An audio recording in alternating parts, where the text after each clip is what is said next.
Apollo jewellery നിക്ഷേപ തട്ടിപ്പിൽ വടകരയിൽ പരാതി പ്രളയം. അപ്പോളോ ഗോൾഡ് ഇൻവെസ്റ്റ്മെന്റ് സ്കീമിൽ നിക്ഷേപിച്ചവർക്ക് നഷ്ടമായത് ലക്ഷങ്ങളാണ്.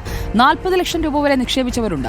ഉയർന്ന ലാഭവിഹിതം വാഗ്ദാനം ചെയ്തായിരുന്നു തട്ടിപ്പ്. രജിസ്റ്റർ ചെയ്ത 102 കേസുകളിൽ 55 എണ്ണം ക്രൈംബ്രാഞ്ചിന് കൈമാറി. പ്രതികൾ വിദേശത്തേക്ക് കടന്നത് അന്വേഷണത്തെ ബാധിച്ചിട്ടുണ്ട്. എ കെ അഭിലാഷ് നൽകും കൂടുതൽ വിവരങ്ങൾ. എ കെ അഭിലാഷ്, സ്വർണ്ണ നിക്ഷേപത്തിന്റെ മറവിലുള്ള ഒരു വലിയ തട്ടിപ്പാണോ അവിടെ അരങ്ങേറിയത്? തീർച്ചയായിട്ടും ഈ ഓഫർ തട്ടിപ്പ് മുതൽ നിക്ഷേപ തട്ടിപ്പ് വരെ മലയാളികൾ ചെന്നപ്പെടുന്ന ഈ തട്ടിപ്പിന് അതിൻ്റെ വ്യാപ്തി എത്രത്തോളം വലുതാണ് എന്നുള്ളതാണ്. കാരണം ഇന്നിപ്പോൾ നമുക്ക് കാണാൻ കഴിയുന്നത് വടകര മേഖലയിൽ ഏതാണ്ട് 100-ലേറെ പരാതികളാണ് കഴിഞ്ഞ കുറച്ച് ദിവസങ്ങൾക്കകം തന്നെ വന്നിരിക്കുന്നത്. ഇതിൽ 102 പരാതികൾ ഇപ്പോൾ രജിസ്റ്റർ ചെയ്തിരിക്കുന്നു. ഇതിൽ 55 പരാതികൾ ക്രൈംബ്രാഞ്ചിന് നൽകുകയും ചെയ്തിട്ടുണ്ട്.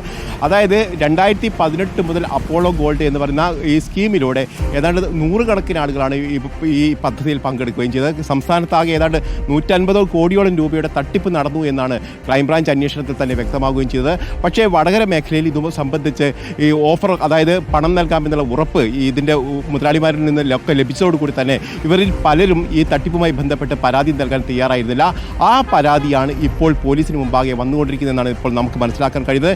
ഇപ്പോൾ വന്നിരിക്കുന്നത് 40 ലക്ഷം രൂപ വരെ ഒരു നിക്ഷേപിച്ചു എന്നുള്ള കാര്യം കൂടിയാണ് പറയുന്നത്. അത്തരത്തിൽ നിരവധി പരാതികൾ, 100ഓളം പരാതികൾ ഇപ്പോൾ തന്നെ വരികയും ചെയ്തിരിക്കുന്നു. നേരത്തെ ഈ ക്രൈംബ്രാഞ്ച് അന്വേഷിക്കുന്നുണ്ട്, അതോടൊപ്പം തന്നെ ഇ ഡി കേസ് അന്വേഷിക്കുന്നുണ്ട്. ഇ ഡി നേരത്തെ നടത്തിയ പരിശോധനയിൽ ഏതാണ്ട് 52 ലക്ഷം രൂപ ഫ്രീസ് ചെയ്യുകയും അതോടൊപ്പം തന്നെ 25 ലക്ഷം രൂപ കണ്ടെത്തുകയും ഒക്കെ ചെയ്തിരുന്നു.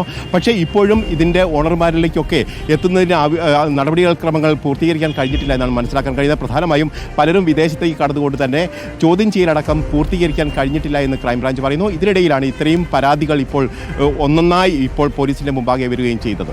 സുജി, ഓക്കെ, എ കെ അഭിലാഷാണ് വിവരങ്ങൾ നൽകിയത്.